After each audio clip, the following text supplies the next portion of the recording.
मैंने ना समझ कहा तुम्हें।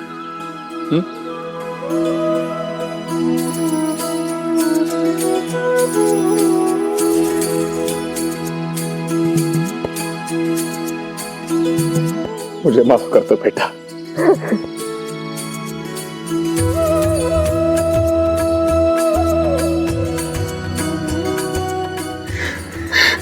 मत रो तात्या, हमारे जीवन में मुस्कान वापस लाकर तुम्हें रोना नहीं चाहिए।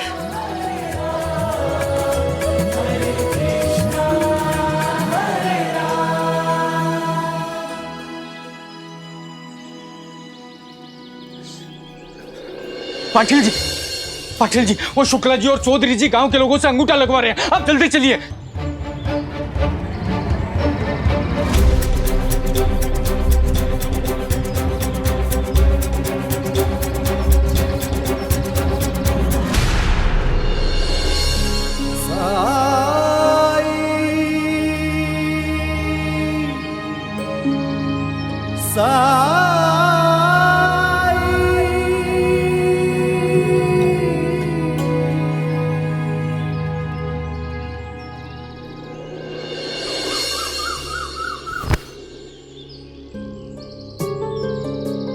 मतलब हम लोगों के साथ धोखा हुआ है। अब हम में से कोई भी इनके साथ काम नहीं करेगा। शिरडी का कोई किसान आपसे सौदा नहीं करना चाहता। चौधरी जी, शुक्ला जी, कृपा करके आप प्रस्थान कर सकते हैं।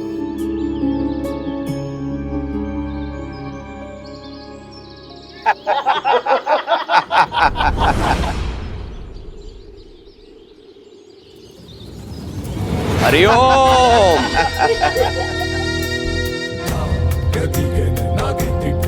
हरिओम हरिओम। मैं जानता था किसी न किसी मोड़ पर ये सारे के सारे किसान इस बैरागी और अप्पा पाटिल के बातों में आकर इस सौदे से पीछे हटने का प्रयास करेंगे।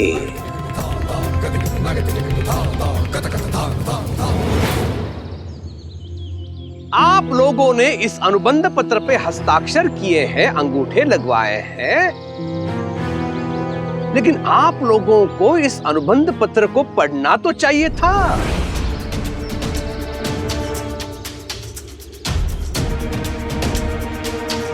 आप लोगों ने स्वेच्छा से सहमति दी है कि जो भी किसान इस सौदे से पीछे हटेगा तो वो अपनी खेती की भूमि पर अपना अधिकार खो देगा।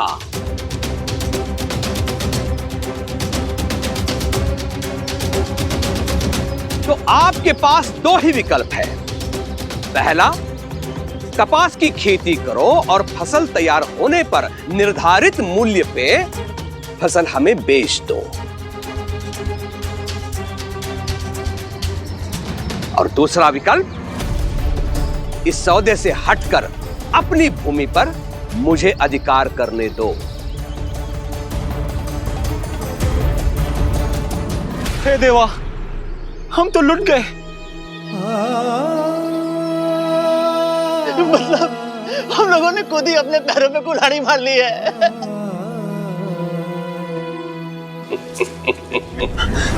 सरकार ऐसा मत कीजिए। ये किसान, ये आपकी ही प्रजा है सरकार। अब गिड़गिड़ाने से कुछ नहीं होगा पंडित जी। अब तो भगवान भी इनकी मदद नहीं कर सकता।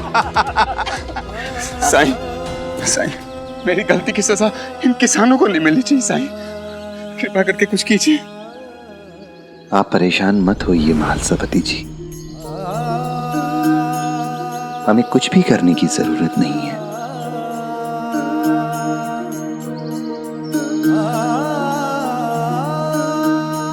शिरडी के किसान बर्बाद होने को है साईं, और आप कह रहे हैं कि मैंने कहा ना, हमें कुछ भी करने की जरूरत नहीं है।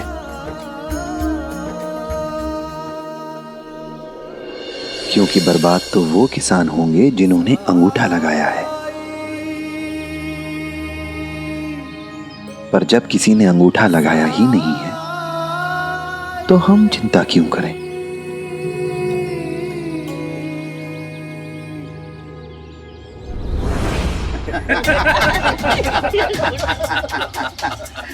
फकीर, तेरे इनकार करने से सच नहीं बदल जाएगा। ये देख, तुम सब भी देख लो, सब लोगों ने अंगूठा लगाया था ना इस पे।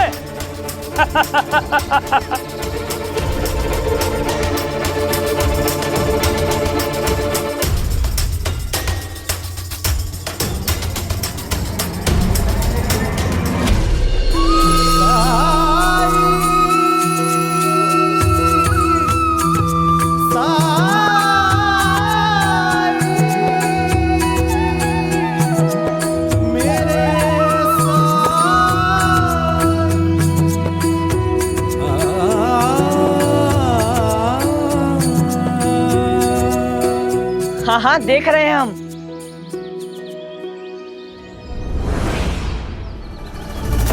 हटाओ इसे। जरूर इस बैरागी का काला जादू है ये।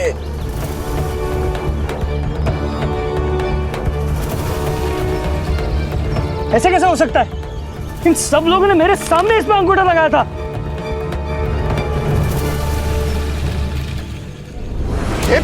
ये धोखाधड़ी है। तुम सब लोगों को छोड़ूंगा नहीं मैं। इस सब का बदला लूंगा तुमसे।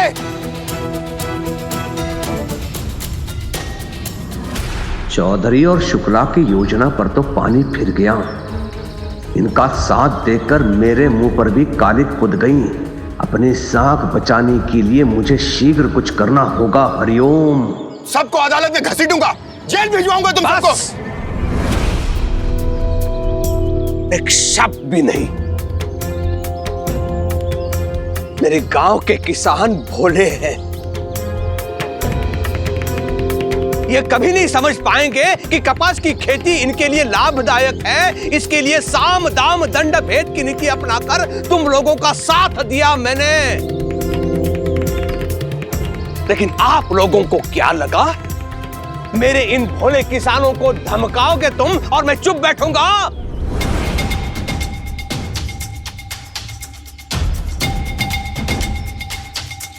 इनसे निपटने से पहले आपको मुझसे निपटना होगा। सरकार, आप भी तो चाहते थे कि... हाँ हाँ, मैं चाहता था कि मैं अपने लोगों की मदद करूं, लेकिन आप लोगों ने इनके भोलेपन का फायदा उठाया। क्या आप लोगों का यह कर्तव्य नहीं था कि इस लेखा पत्र में क्या लिखा है यह सबको बताना? लेकिन मैं तो दंग रह गया हूं, मैं तो चकित हो गया हूं कि इन लोगों ने आप लोगों से अंगूठा तो लगवाया, लेकिन इस लेखा पत्र में क्या लिखा है यह नहीं बताया। चुप! कहां गए वो दोनों गधे? हाँ? तुम दोनों को इन दोनों के साथ इसके लिए रखा था ताकि पारदर्शिता बनी रहे। अरे ये दोनों तो बाहर के हैं, लेकिन तुम, हमारा कर्तव्य है कि गांव के लोगों की हम रक्षा करें। लेकिन भूल तो मुझसे हुई है जो इतना महत्वपूर्ण दायित्व मैंने तुम लोगों को सौंपा।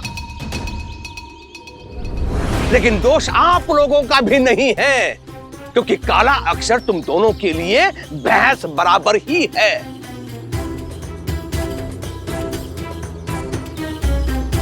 देख क्या रहे हो? इन दोनों को धक्के मार के शिरडी से बाहर निकालो। सरकार, सरकार, सरकार, लेकिन सरकार सुन तो लो। सरकार हमारी बात तो सुनिए सरकार। और कितना झूठ बोलेंगे ये? हरिओम हरिओम। मेरे प्यारे शिरडी वासियों, मुझे बिल्कुल अनुमान नहीं था कि ये लोग इतने धोखेबाज निकलेंगे, इतने धूर्त निकलेंगे। लेकिन मैंने सब ठीक कर दिया है। अब आप लोगों को चिंतित होने की कोई आवश्यकता नहीं है। कितना भी बड़ा संकट क्यों ना आए, ये कुलकर्णी सरकार हमेशा अपने प्रजा के हित के बारे में ही सोचेंगे, हमेशा शिरडी की सुरक्षा करेंगे। बस कीजिए सरकार।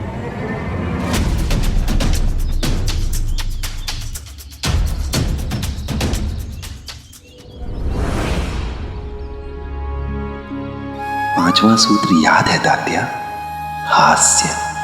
जो हो रहा है उसे होने दो, हंसी में उड़ा दो, हास्य रस का प्रयोग करो।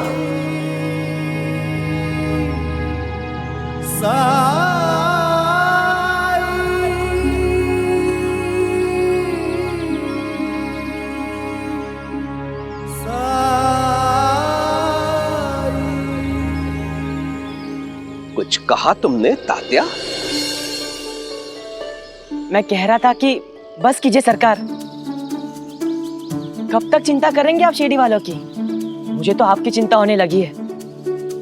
शिरडी की भलाई के बारे में बातें करके लोग आपको बेवकूफ बनाने लगे हैं।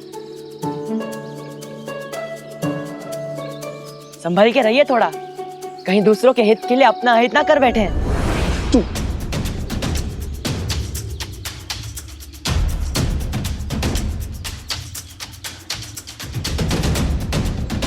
हरिओम।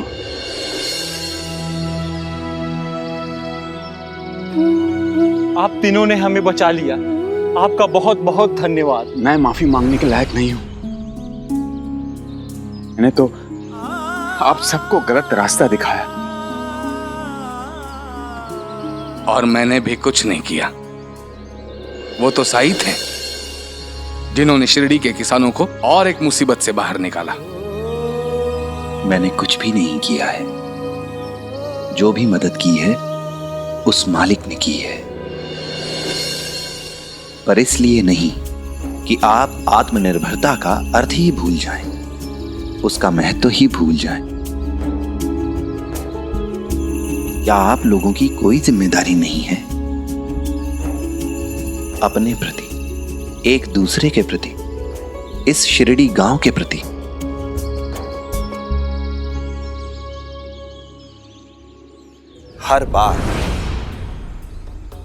हर बार लोग बाहर से आते रहे हैं और दावा करते रहे हैं आपकी समस्याओं का समाधान करने का, पर आप लोग हर बार और भी बड़ी समस्या में घिरते आए हैं, और भी बड़ी समस्या में। आखिर कब सबक लेंगे आप अपनी गलतियों से?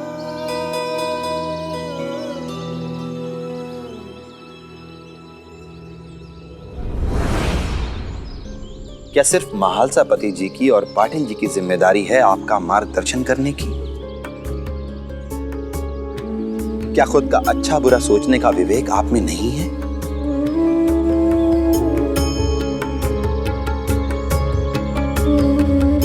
आप सब किसान हैं।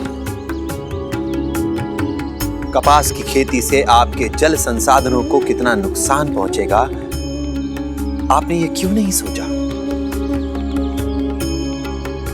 शुरुआत से ही पाटिल जी आपको इसके नुकसान के बारे में समझाने की कोशिश कर रहे थे, भरपूर प्रयास कर रहे थे, पर लाभ के लोभ में आप लोगों ने कुछ समझना ही नहीं चाहा। साईं, हमें लगा कि अगर हम कुछ अलग करेंगे तो शायद जिंदगी में जल्दी उन्नति कर सकेंगे, जीवन में आगे बढ़ सकेंगे। उन्नति करना, तरक्की करना, आगे बढ़ना, इन बातों का अर्थ भी समझते हैं हम। और उन्नति तभी संभव है जब हमारा हृदय संदेह के दायरों को लांघकर सुरक्षा के, विश्वास के आंगन में कदम रखना सीखे। जब हमारे मन से संदेह, डर, असुरक्षा की भावना मिट जाए। और आगे बढ़ना तभी संभव है जब हम अपने पीछे की ओर भी ध्यान दें, उसकी ओर निहारते रहें। जो बीत चुका है उसकी उपेक्षा न करके उससे सीख लें, उसे समझने की कोशिश करें। हमारे पूर्वज बहुत बुद्धिमान थे, दूरदर्शी थे वो, इसलिए वो जानते थे कि यहां क्या उपज सकता है और क्या नहीं। इसलिए उन्होंने उन्हीं फसलों को चुना जो यहां पर अच्छे से उपज सकती हैं और हमारे पर्यावरण को नुकसान भी नहीं पहुंचाएंगी। फलने फूलने का, उन्नति करने का, तरक्की करने का सिर्फ एक मार्ग है, और वो मार्ग है कड़ी मेहनत। अगर कोई आपके पास आता है और कहता है कि वो कोई ऐसी योजना लाया है जिसमें आपका और सिर्फ आपका फायदा है, तो समझ लीजिए कि निश्चित रूप से वो झूठ बोल रहा है और भविष्य में आपका नुकसान ही होगा।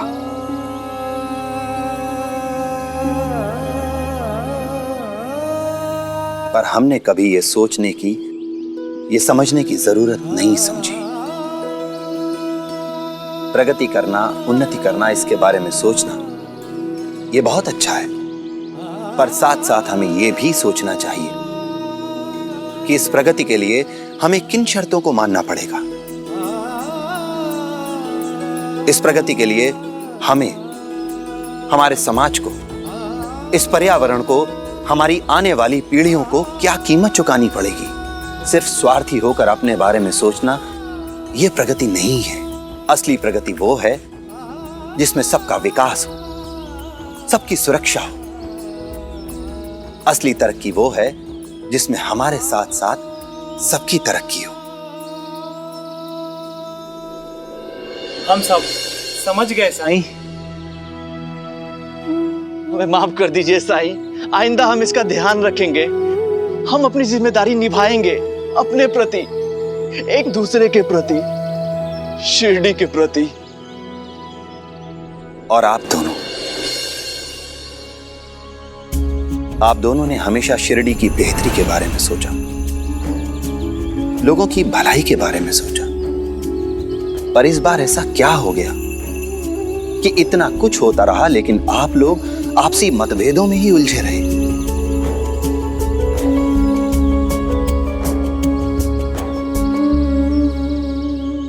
महालसापति जी, आपने केवल कुलकर्णी सरकार की बात पर भरोसा करके इन गांव के लोगों को भरोसा दिला दिया। एक बार भी दस्तावेज को पढ़कर देखने की जरूरत नहीं समझी।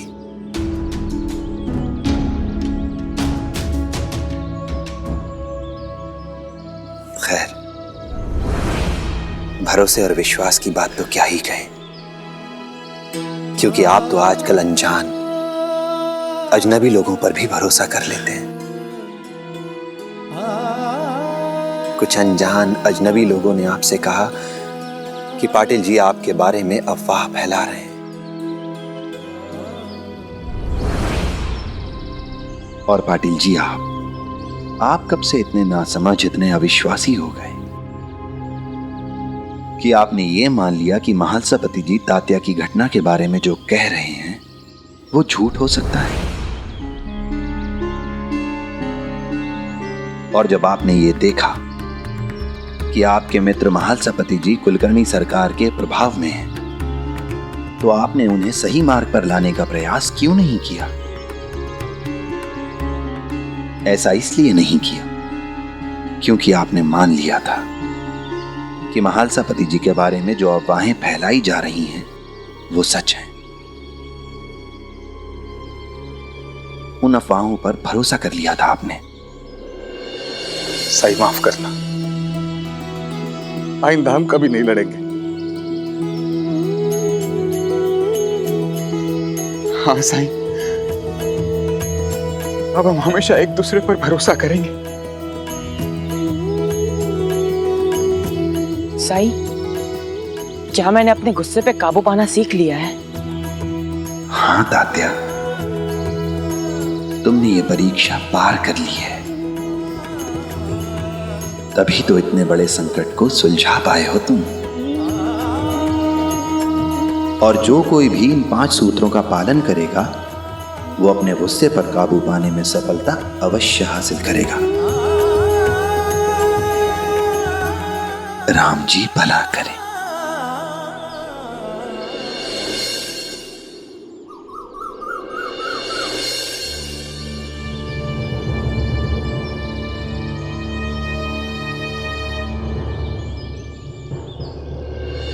बाबा, कागज की नाव बनी नहीं रही है। बाद में आनंद, पहले नाव बना दीजिए ना मेरे लिए। जरूरी काम कर रहा हूँ आनंद, बाद में आना। आपसे कुछ भी कहो तो आप बाद में कहते हैं और बाद में खुद ही भूल जाते हैं। मुझे अब भी सिखाइए बाबा। अरे ठीक है, हाँ तुझे सिखाता हूं। दे, एक और कागज लेकर आ।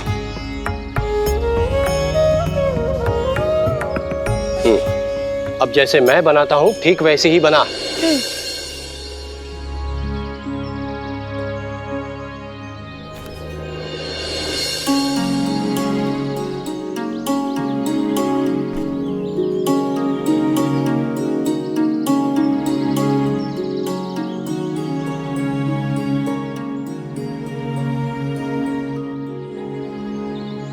ये बन गई नाव।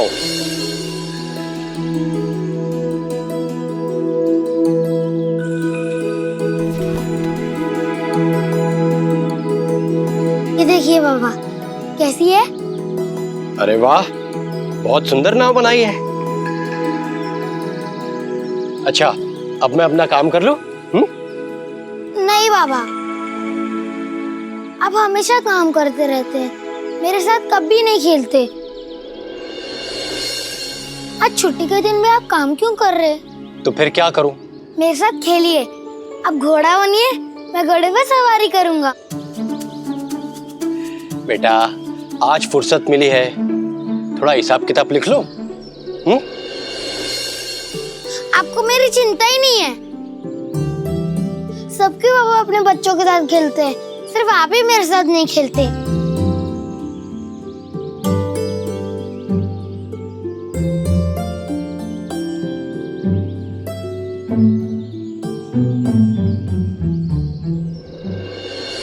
हो अच्छा, मैं बनता हूं तेरे लिए गधा, घोड़ा और सब कुछ।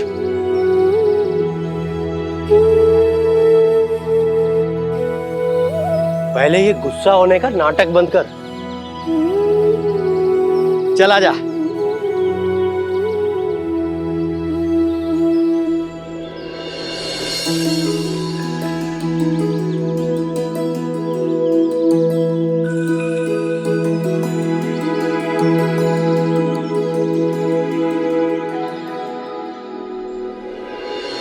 साई,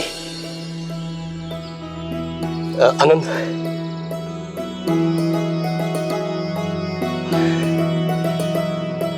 प्रणाम साई।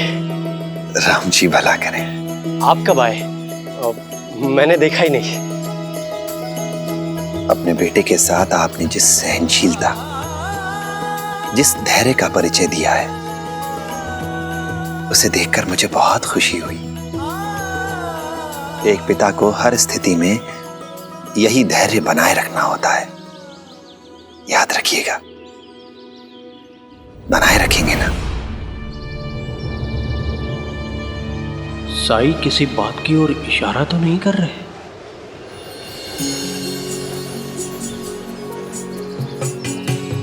मतलब इतने सालों में अपने गांव कभी वापस आना ही नहीं हुआ? नहीं, बीच बीच में आता था, लेकिन नियमित तौर पे नहीं। क्या आने जाने में पैसा बहुत खर्च होता है। वो बच जाता था तो घर वालों को भेज देता था। अब सेवानिवृत्त हो चुका हूँ तो बहुत सालों के बाद अपने गांव शिरडी लौटा हूँ, ताकि अपने परिवार के साथ बची कुछ जिंदगी बिता सकूं। यहाँ मेरी पत्नी है, बेटा है, बहू है, हाँ एक पोता भी है, बहुत शरारती है। परिवार के साथ रहने के लिए मैं बहुत तड़पा हूँ, बहुत तरसा हूँ। अब वो खुशी मुझे मिलने जा रही है। लीजिए, हम लोग शिरडी पहुंच गए। जी। बातों बातों में समय कैसे निकल गया पता ही नहीं चला। आपसे मिलकर बहुत खुशी हुई। मुझे भी। अब इजाजत दीजिए, फिर मुलाकात होगी। हाँ जरूर, अब तो मैं यही हूँ। जी, शुक्रिया।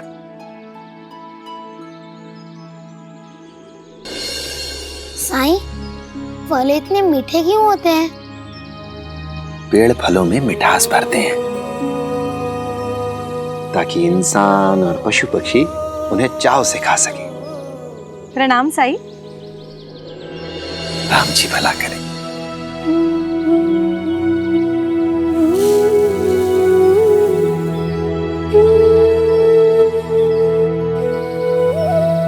जानते हैं साई, ये सुबह से आपकी प्रतीक्षा करता रहता है ताकि आपसे अपने विचित्र सवाल पूछ सके। अब आप ही इसके विचित्र सवालों के जवाब दे सकते हैं। आई, बीच में मत बोलिए। अब जानती है ना, जब दो लोग आपस में बात कर रहे हो तो बीच में नहीं बोलते।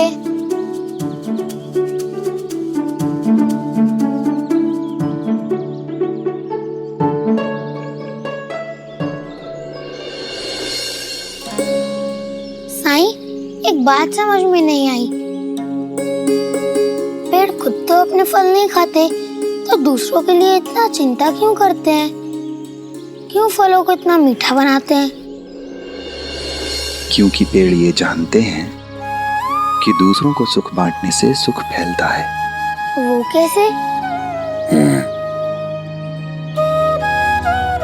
फलों के अंदर बीज होते हैं। जब हम लोग फल खाते हैं तो फल खाकर उसके बीज जमीन पर फेंक देते हैं।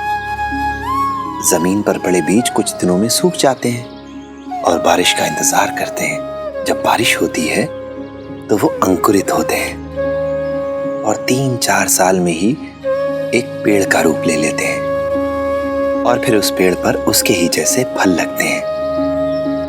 जो उन फलों को खाता है उसे सुख मिलता है और ये सिलसिला ऐसे ही लगातार चलता रहता है। इसी तरह जब हम अपने विस्तार में, अपनी उन्नति में दूसरों को भी लाभ पहुंचाएं, तभी हम भी कामयाब हैं। साईं, एक और सवाल। आनंद, साई को और परेशान मत करो। उन्हें परेशान नहीं कर रहा, अपना ज्ञान बढ़ा रहा हूँ।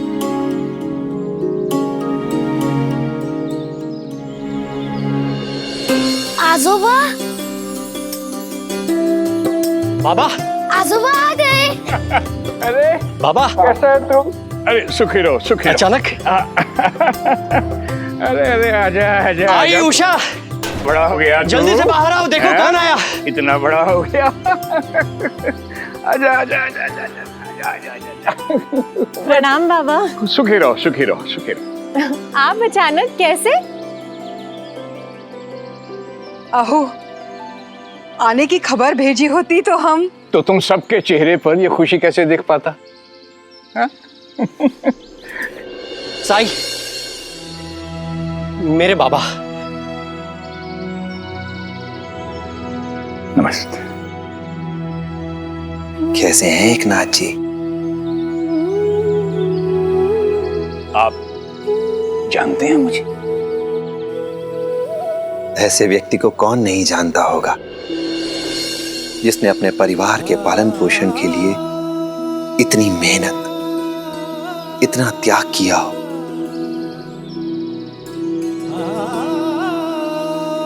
और वो भी घर से इतनी दूर रहकर। आप तो ऐसे बात कर रहे हैं साईं जैसे मैं कोई बहुत बड़ा आदमी हूं। मैं तो एक छोटा सा मामूली सा आदमी हूं, एक आम इंसान। और एक आम इंसान की जिंदगी तो ऐसी ही होती है। नहीं काका, जो लोग दूसरों के हित के लिए, दूसरों के सुख के लिए मेहनत करते हैं, वो हमेशा खास ही होते हैं। जैसे पेड़ है ना। साईं धन्यवाद। आप पहले शख्स हैं जिसने इस बात को समझा कि ये सब मेरे लिए कितना मुश्किल था। परिवार से दूर, गांव-गांव जाके काम करना, हर साल तबादला, हर साल नई जगह, नए लोग, और काम भी ऐसा कि जो बीत गया सो बीत गया। अपने वर्तमान की ओर देखिए, भविष्य की ओर देखिए। अपने खुद को व्यस्त रखने के लिए हम सभी को कुछ न कुछ करते रहना चाहिए, क्योंकि व्यस्त रहने से जीवन दिशाहीन नहीं लगता है। अपने तजुर्बे का प्रयोग आप माला बनाने के लिए कर सकते हैं। माला? साईं, लेकिन माला बनाने का तो मेरा कोई तजुर्बा ही नहीं है। कई बार हम अपनी काबिलियत से अनजान रहते हैं, और कौन जाने ये विधा आपको भविष्य में किस रूप से काम आ जाए। साईं माला बनाने की बात क्यों कर रहे हैं? भला मुझे क्या जरूरत है काम करने की? मेरा बेटा कमाता है, मेरा घर बार है, और मैं काम से सेवानिवृत्त होकर आया हूं। इसका मतलब है कि मुझे आराम करना है। अब तो अपने परिवार के साथ फुर्सत से पल बिताऊंगा।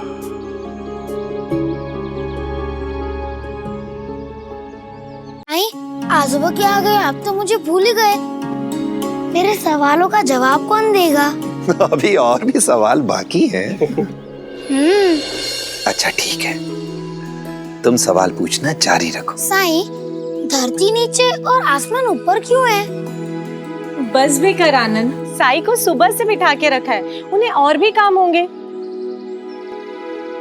साई, मैं इसकी तरफ से आपसे माफी मांगती हूँ। कोई बात नहीं। साई, आप फिक्र ना करो, बैठ। अब मैं आ गया हूं, इसके हर सवाल का जवाब दूंगा। क्या मेरे पास कोई काम तो है नहीं, दिन भर आराम ही आराम, इसके सवाल मेरे जवाब, दादा और पोता।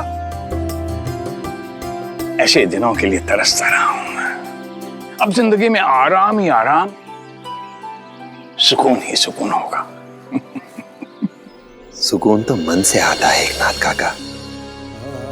अगर हम श्रद्धा और सबूरी बनाए रखेंगे तो मुश्किल घड़ी में भी सुकून ही रहेगा।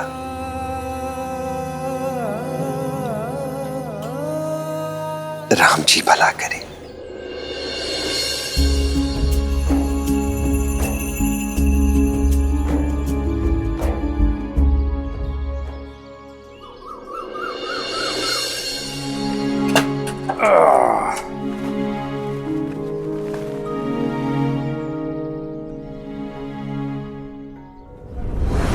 अलमारी में तो जगह ही नहीं है। अब जगह ही बना रही हूँ बाबा, पुराने कपड़े संदूक में रख दूंगी। क्यों बेकार में मेहनत कर रही हो? ये कपड़े मेरी तरह बहुत पुराने हैं। एक काम करता हूं, इन्हें संदूक में रख देता हूं, तुम परेशान मत हो। अरे इसमें परेशानी कैसी बाबा? ये आपका घर है और यहाँ आपके सामान के लिए जगह नहीं होगी तो किसके लिए होगी? उषा, तुम जल्दी जल्दी सारे कपड़े तय करके रख दो, फिर हमें बाबा के सोने के लिए जगह भी बनानी है। हो। जगह सोने के लिए? जहां तुम्हारी आई सोती है वहां मेरी खाट लगा देना। लेकिन बाबा, आई तो रसोई में सोती है। रसोई में? तुम अपनी आई को रसोई में कैसे सुला सकते हो? ये कमरा है ना, यहां सोने का हक तो बनता है इसका। आहो, लीजिए। क्यों बच्चों पे इतना चिल्ला रहे हैं? तुम रसोई में सोती हो? हाँ। अब नहीं, अब से यहां सोगी, इस कमरे में।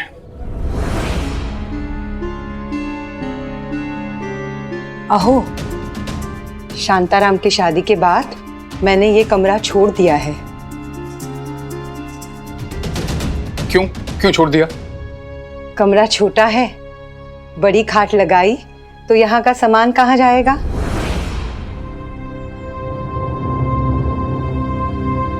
इसलिए आपके लिए यहाँ छोटी खाट लगाई ताकि आप वापस आए तो यहाँ सो सके। और मैंने रसोई में सोना शुरू कर दिया। अब इतनी आदत हो गई है कि वहां के सिवा और कहीं नींद भी नहीं आती है। अच्छा, मेरे लिए इतना इंतजाम पहले से ही करके रखा है और खुद रसोई में सोती हो? हाँ। अब सुनो, मैं आराम से बाहर खाट लगा के सो जाऊंगा। आप ऐसा अरे इतने साल से बाहर रहा हूं, बाहर सोने की आदत है मुझे। नहीं नहीं, तू मेरी फिक्र मत कर, मेरी फिक्र ना कर। तू अब यहाँ सोएगी, यहाँ नहीं। बस मुझे कुछ नहीं सुनना है। बेटा, मेरी खाट बाहर लगा देना।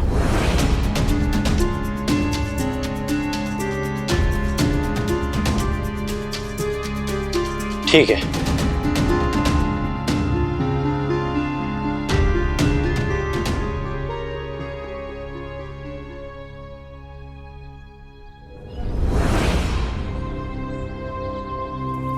दिमाग खराब हो गया रामलाल तुम्हारा, ये कैसी बातें कर रहे हो? एक तो मैंने तुम्हारी पोटली लौटा कर दी, ऊपर से तुम मुझे चोर साबित कर रहे हो। आधे पैसे निकालकर पोटली लौटाने वाला भी चोर होता है। अगर मुझे पैसे निकालने ही होते तो मैं पोटली क्यों लौटाता, और फिर आधे क्यों, पूरे ही लेता ना। लेकिन मैंने ऐसा नहीं किया। वो तो जब मैंने कहा कि थाने में शिकायत दर्ज करूंगा पोटली खोने की, तो डर के मारे तुमने पोटली लौटाई। श्यामराव, इन पैसों की मुझे सख्त जरूरत है, उधार मांग के लाया हूं, मेरे पैसे लौटा दो।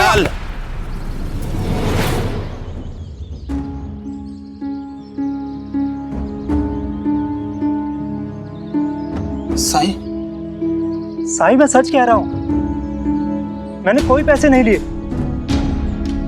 बल्कि मैं तो इसकी मदद कर रहा था। सबके साथ मैं भी पोटली ढूंढ रहा था और संयोग से पोटली मुझे मिली, और तब पोटली मोहर बंद थी, और मैंने वैसी की वैसी पोटली रामलाल को लौटा दी, ये सोचकर कि इसकी थोड़ी परेशानी दूर होगी। लेकिन ये तो मुझे ही चोर कह रहा है। साईं, चोर भी यही है और झूठा भी यही है। पोटली में 10 रुपए थे और जब इसने लौटाई तो 5 कम थे। क्या मैं वो पोटली देख सकता हूं? जी साईं।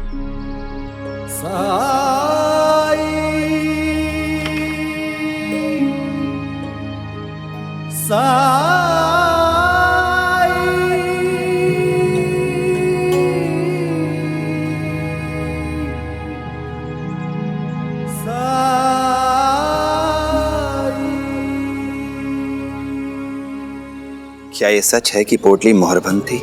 जी साईं, मुझे बीच के लिए कुछ पैसों की जरूरत थी, तो मैं अपने ससुर साहब से उधार लेकर के आया था। वो बहुत सावधानी बरतने वाले इंसान हैं। उन्होंने इसको मोहर बंद किया था ताकि पैसे ना गिरे।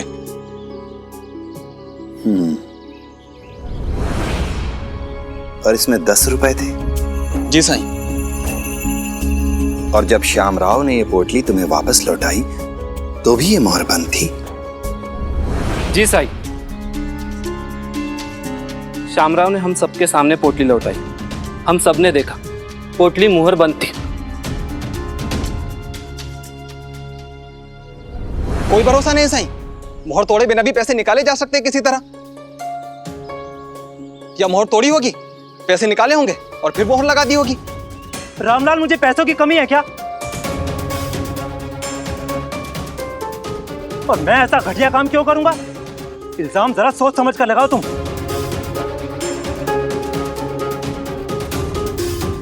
तब तो फैसला हो गया।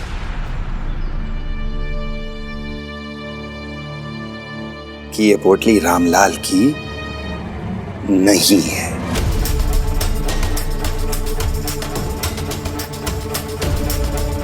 क्या?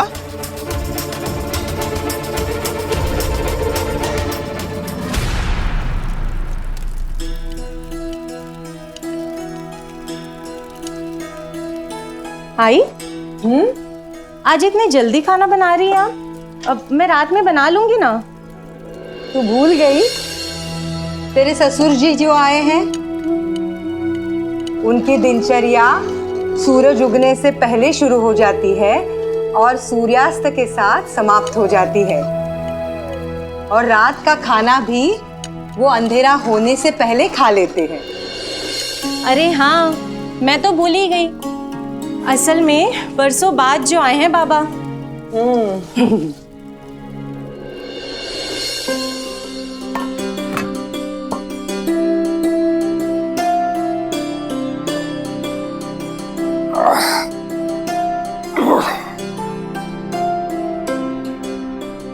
एक ही थाली? क्या बात है, तुम नहीं खाओगी? मैं बच्चों के साथ खाऊंगी। बच्चों के साथ तुम क्यों बच्ची बन रही हो? उम्र हो गई है तुम्हारी। अपने खान पान और रहन सहन का ध्यान रखना शुरू करो। जल्दी खाना पाचन शक्ति को ठीक रखता है, स्वास्थ्य भी अच्छा रहता है। ठीक है, मैं भी खा लेती हूँ। आई, मैं आपके लिए खाना लेकर आती हूँ। हाँ। सुन भाई, तुम बच्चे भी जल्दी खाना खा लिया करो। रात को जल्दी सोना और सुबह जल्दी उठना, ये स्वास्थ्य के लिए बड़ा लाभकारी होता है। जी बाबा, आनंद के बाबा आते ही हम खाना खा लेंगे।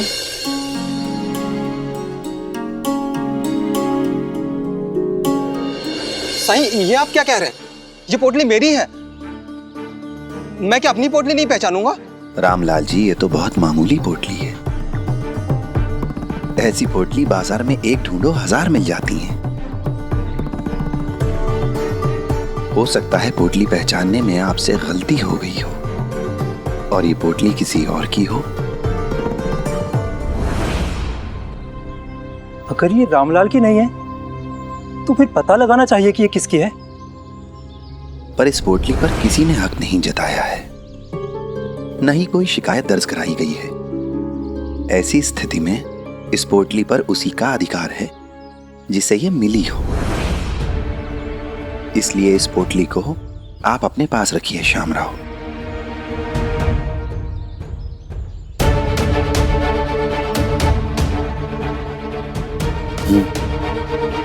मैं ये? हाँ रामलाल, मुझे नहीं लगता कि आपकी पोटली आपको आसानी से मिलेगी। इसलिए बेहतर यही होगा कि आप थाने में जाकर शिकायत दर्ज करा ही दीजिए। लीजिए, चलो।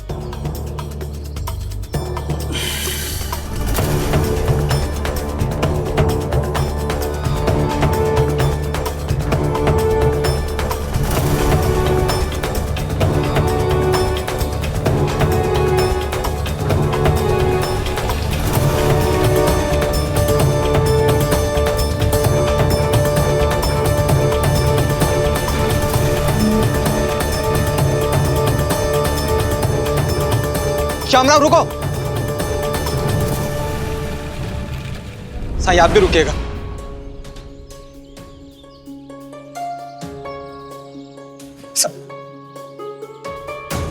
साईं, शायद मुझसे गलती हो गई है।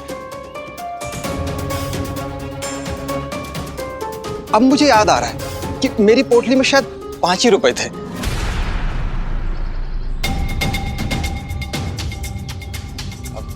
साईं, ये पोटली मेरी है, मुझे दिलवा दीजिए ना मेरी पोटली। साईं, अब गलतियां तो इंसानों से ही होती है ना साईं। हाँ हाँ, फिर भी कोई ठोस सबूत तो देना होगा ना। सबूत? क्या सबूत साईं? मैं बोल रहा हूं ये पोटली मेरी है। फिर भी गलतियां तो इंसान से ही होती है ना रामलाल। हो सकता है तुम फिर से गलती कर रहे हो, इसलिए हमें कोई ठोस सबूत चाहिए, कोई पुख्ता प्रमाण। मेरा सुझाव मानो तो थाने जाकर शिकायत दर्ज करा दो, या फिर अगर थाने नहीं जाना चाहते तो अच्छे से ढूंढो, पोटली मिल जाएगी। चलो श्यामराव। जी साईं।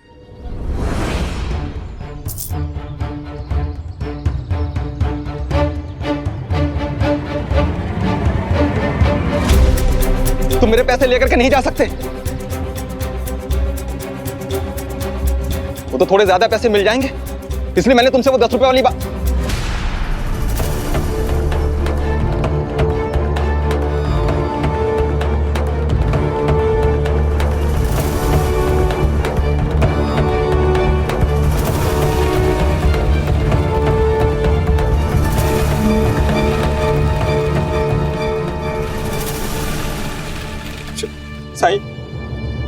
श्यामराव अच्छा खासा कमाता है, तो मुझे लगा कि मैं इससे थोड़े से पैसे ऐंठ लूंगा।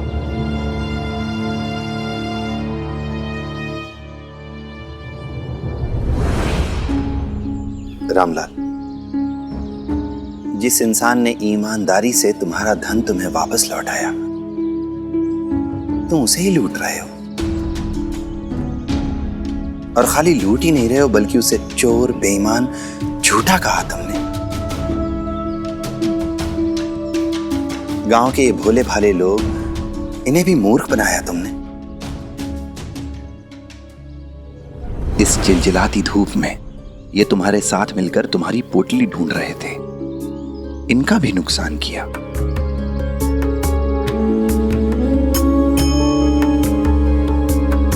अब तुम ही बताओ रामलाल, तुमने इन लोगों का विश्वास तोड़ा,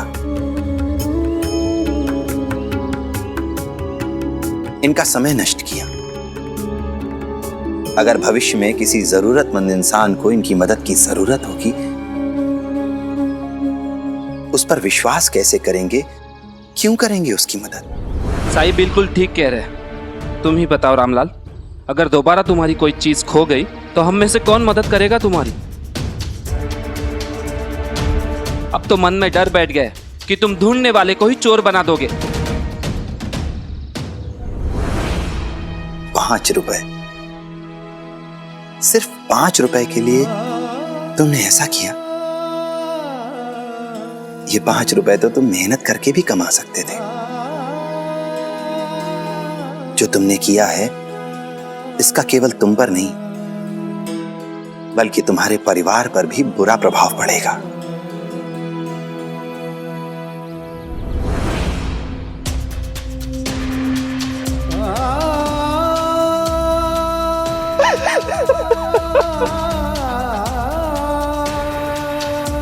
साईं मुझे माफ कर दीजिए साईं। श्यामराव, मुझसे गलती हो गई। साईं मैं आपसे वादा करता हूँ, अब जिंदगी में कभी ऐसा काम नहीं करूंगा। मैं लालच में आ गया था सर। आप सब लोग भी मुझे माफ कर दीजिए। मैं आप लोगों से भी वादा करता हूँ, अब जिंदगी में कभी ऐसा काम नहीं करूंगा।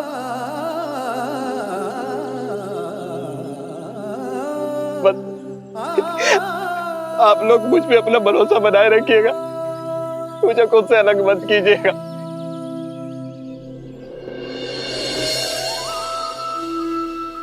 उठो रामलाल, उठो। इस दुनिया में अच्छाई की बहुत जरूरत है रामलाल, इसलिए किसी की अच्छाई का कभी फायदा मत उठाना, वरना एक दिन ऐसा आएगा जब तुम्हें मदद की जरूरत होगी और कोई भी तुम्हारी मदद के लिए आगे नहीं आएगा।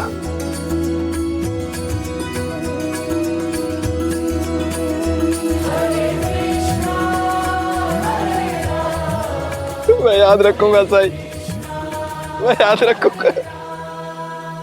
राम जी भला करें।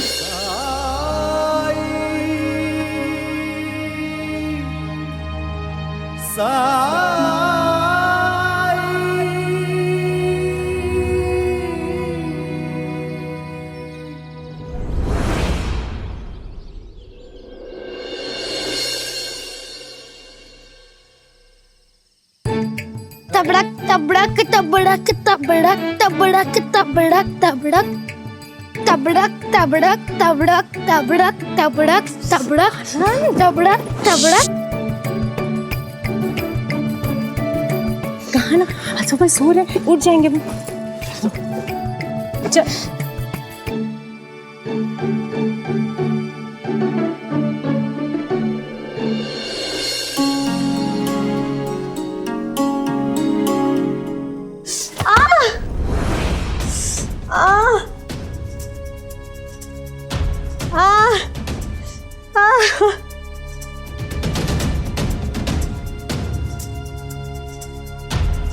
क्या हुआ आई? सच में चोट लग गई? कभी बात नहीं सुनता। तेरी वजह से पैर मुड़ गया मेरा।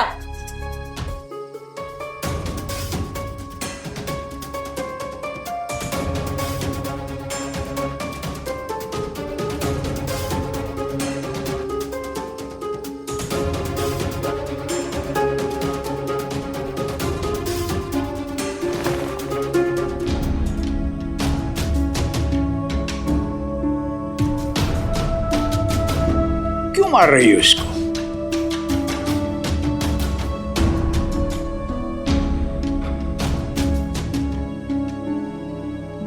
तुम लोग जाग क्यों रहे हो अभी तक? बाबा ये शैतानी कर रहा है, सोता ही नहीं है।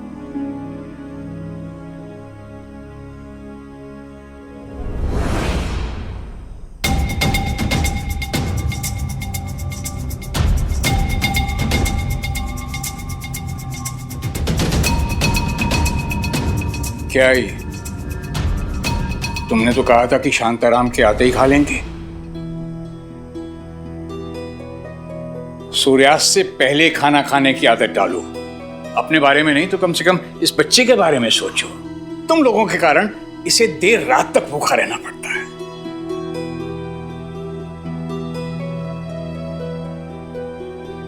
देर से खाएगा तो सोएगा कब?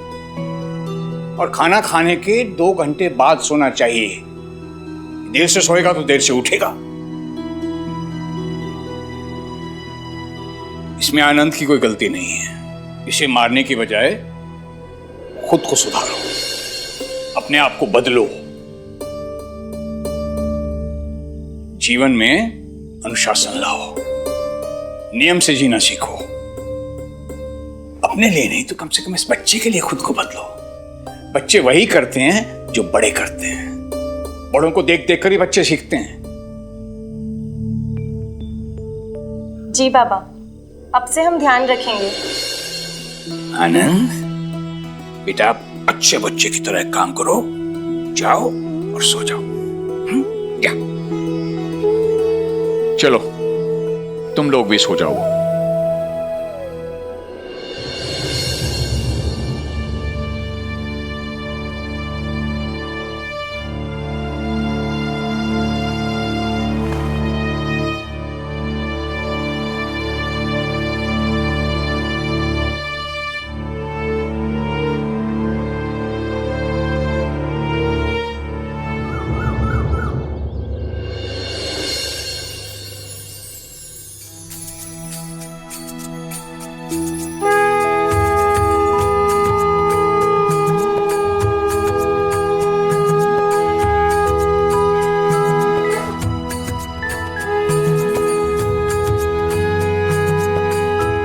क्या हुआ?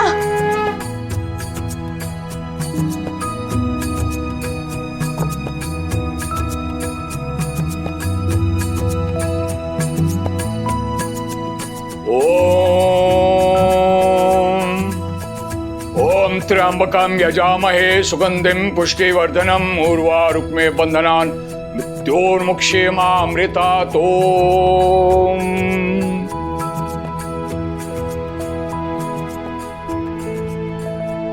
ओम त्र्यंबकं यजामहे सुगंधिं पुष्टिवर्धनम् उर्वारुक्मे बंधनान् मृत्योर्मुक्षेमामृतात्। ओम त्र्यंबकं यजामहे सुगंधिं पुष्टिवर्धनम् उर्वारुक्मे बंधनान् मृत्योर्मुक्षेमामृतात्।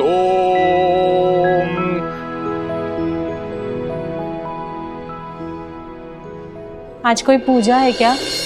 भूल गई तुम? अरे यही तो बाबा की दिनचर्या है। सूर्योदय से पहले उठकर स्नान आदि करके वो सबसे पहले पूजा करते हैं। ओम ऐं ह्रीं क्लीं श्रीं शारदेमं विद्यां पुरतां मम कंठा अस्तात् अस्तात् भव। ओम ऐं ह्रीं क्लीं श्रीं शारदेमं विद्यां पुरतां मम कंठा। 1-2 दिन की बात होती तो मैं समझौता कर लेती, लेकिन बाबा तो अब हमेशा के लिए हमारे साथ रहने वाले हैं। बाबा के अनुशासन और दिनचर्या के अनुसार कैसे रह पाऊंगी मैं?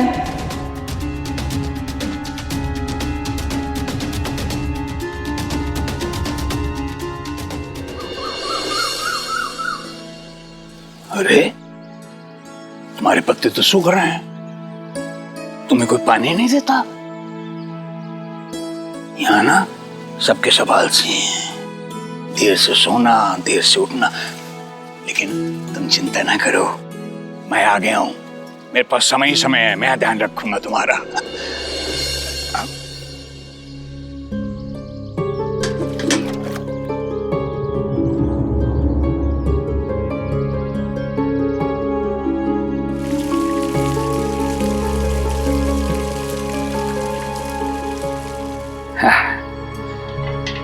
अब जल्दी जल्दी हरे भरे हो जाओ।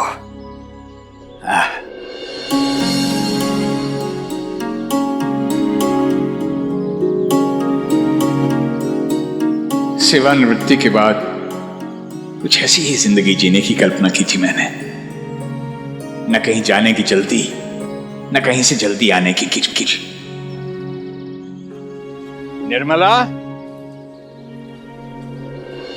जी, बैठो मेरे पास।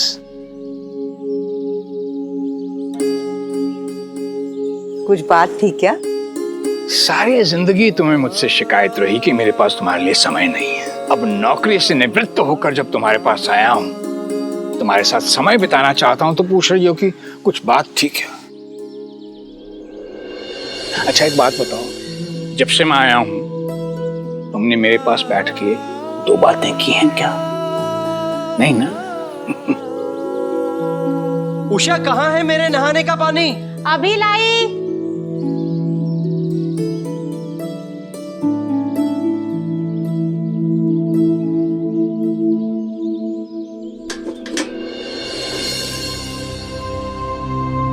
आई?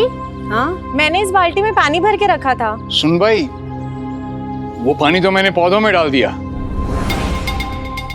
नहीं, मुझे नहीं पता था कि वो शांताराम के नहाने के लिए था। अरे क्या हुआ? कहाँ है पानी? उषा, आज मुझे जल्दी जाना है। थोड़ी देर लगेगी, पानी खत्म हो गया, मैं कुएं से लेकर आती हूँ। तुम्हें ध्यान रखना चाहिए था उषा। बेटा, उषा की कोई गलती नहीं है, तुम थोड़ी देर इंतजार कर लो, मैं कुएं से पानी लेकर आती हूँ। नहीं नहीं नहीं, तुम क्यों जाओगी? पानी मेरी वजह से खत्म हुआ है ना, तो मैं जाऊंगा पानी लेने। अरे बाबा, आप क्यों जाएंगे? क्यों? मैं क्यों नहीं जा सकता? शांताराम, मैं कार्यालयों के कार्यों से निवृत्त हुआ हूं, जीवन के बाकी कार्यों से नहीं। चिंता ना कर, मैं लेके आता हूं पानी। बाबा, सुन भाई, दो बाल्टी दो, लो। मैं ये गया और ये आया, देख।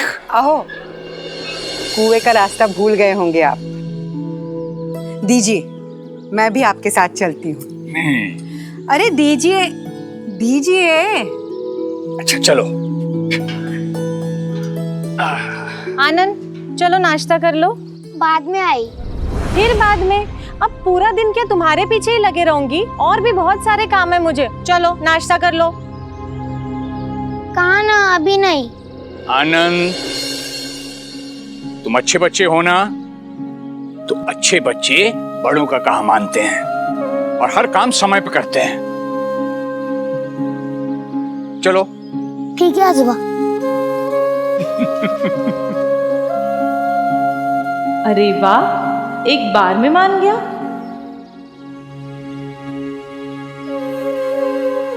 बाबा के आने से एक बात तो अच्छी हुई कि आनंद कम से कम उनकी बात तो मान रहा है। मेरा कुछ काम आसान तो हुआ बाबा के आने से। शायद मैं अकारण ही चिंता कर रही थी। सब ठीक हो जाएगा।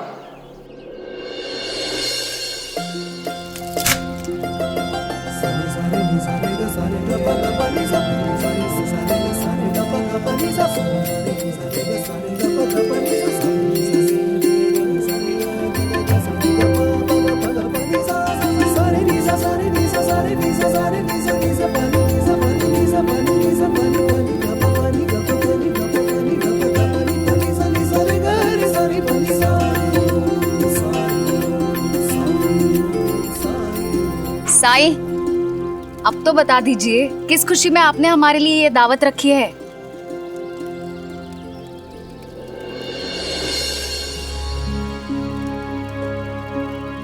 बस ऐसे ही मन किया कि आज हम सब साथ मिलकर खाना खाएं।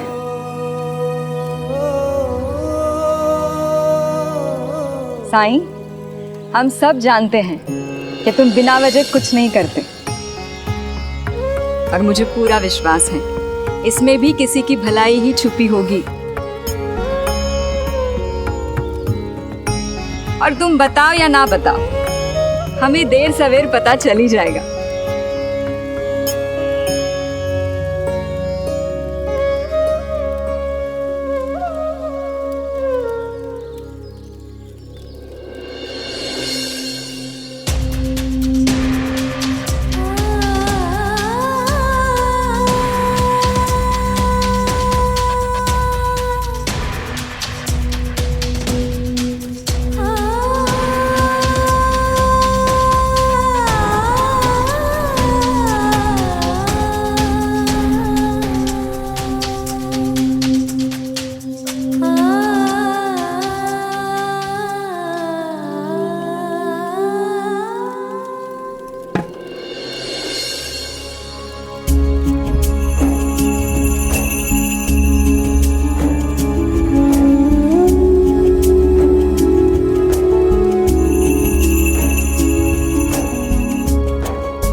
धार्मिक वीडियो सबसे पहले देखने के लिए हमारे चैनल को सब्सक्राइब करें और बेल आइकन दबाएं।